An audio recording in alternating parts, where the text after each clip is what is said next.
మన ప్రభువును రక్షకుడైన యేసు క్రీస్తు అతి శ్రేష్టమైన నామాన్ని బట్టి ఈ ఉదయకాల హోసన్న దైవ సందేశాన్ని వింటున్న దేవుని బిడ్డలను మీకు శుభం కలుగునగాక. అందరికీ వందనాలు. మీరంతా బాగున్నారా? ఈ శుభవేళ వాక్యాన్ని మీతో పంచుకొని ఆ వాక్యపు దీవెనల చేత మీరు నింపబడాలని ప్రార్థన చేయడానికి ఇష్టపడతా ఉన్నాను. మనలో చాలామందికి పెద్ద బాధాకరమైనది ఏమిటంటే, ఎందులో అడుగు పెట్టినా కలిసి రావటం లేదండి, నా కార్యాలు సఫలం కావటం లేదండి, ఎందులో వెళ్ళినా అంతా ఎదురొస్తుంది అంటూ వాపోయే వాళ్ళు ఎక్కువగా ఉంటారు. నేటి దేశ పరిస్థితిని బట్టి కూడా ప్రజలు చాలా వరకు వాళ్ళ కార్యాలు సఫలం కాక చదివి నిరుద్యోగిగా ఉంటున్నారుగా. వాళ్ళ వ్యక్తిగత జీవితంలో చదివిన చదువు తగిన అంత ఆస్తి కానీ ఉద్యోగం జీతం కానీ లేదుగా. రకరకాల సమస్యలు ఉన్నాయి. సమస్యలు నేను వివరించనక్కర్లా. ఎందుకో ఈ ఉదయకాలం దేవుడు మాట్లాడుతున్న మాట ద్వారా మీరు ఆశీర్వదించబడాలని కోరుకుంటాను. కారణం ఏంటంటే, ఏదైనా నీ జీవితంలో అనుకూలించక వ్యతిరేకంగా నడుస్తూ ఉంటే నువ్వు చేయగలిగింది ఒక్కటే. అదేమిటంటే, దైవ సంబంధమైన కార్యాలు నువ్వు మొదలుపెట్టు, నీ కార్యాలు ఆయన మొదలు పెడతాడు. ఇక్కడ ఒక మాట రాస్తుంది, సమూయేలు మొదటి గ్రంథం 26:25 ఏముందో తెలుసా? నీవు ఘనకార్యాలు పూనుకుని ఘన విజయం పొందుతావు అని ఓ చక్కని మాట బైబిల్లో రాయబడింది. ఇక్కడ రాయబడిన మాట ఏమిటంటే, నువ్వు ఘనకార్యాలు పూనుకుంటావు, ఘనకార్యాలు చేస్తావు. చక్కని మాట కదా. ఇది దేవుని గ్రంథంలో రాయబడిన మాట.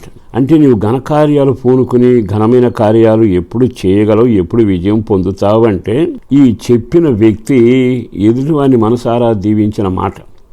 అతడు ఏం చేశాడో తెలుసా? నీతి కార్యాలు చేయడం మొదలుపెట్టాడు. అపవిత్రతకు దూరంగా ఉండడానికి అలవాటు పడ్డాడు. చేతికి దొరికిన శత్రువును చంపకుండా విడిచిపెట్టాడు.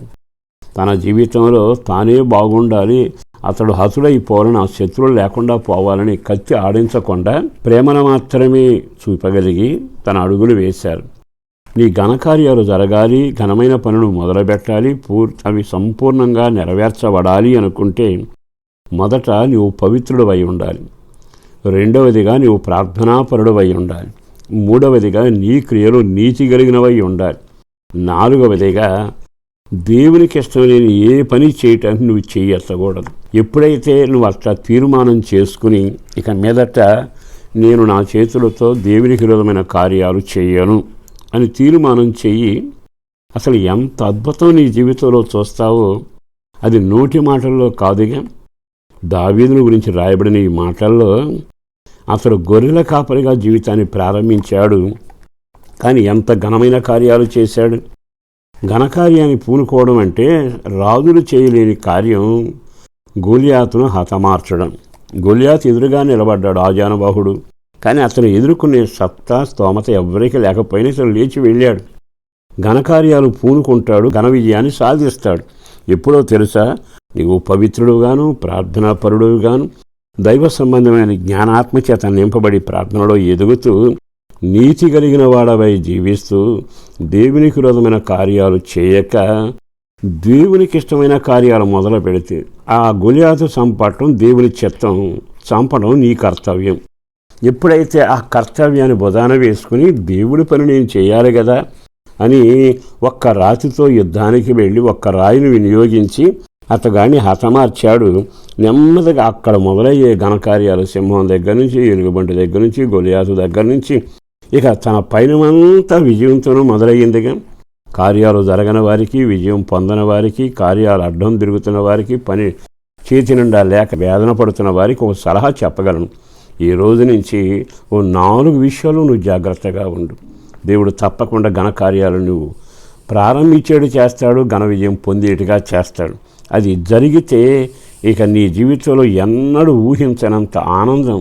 అందుకేగా దావీదునకు శాశ్వత కృప కలిగానని అందరూ దావీదు వెనక నడవడం మొదలుపెట్టి అని రాయబడుతుంది. ఇతడు ఎంతటివాడో తెలుసా? ప్రతిదానికి దేవుని దగ్గరకు వెళ్ళి దేవుని దగ్గర విచారణ చేసేవాడట.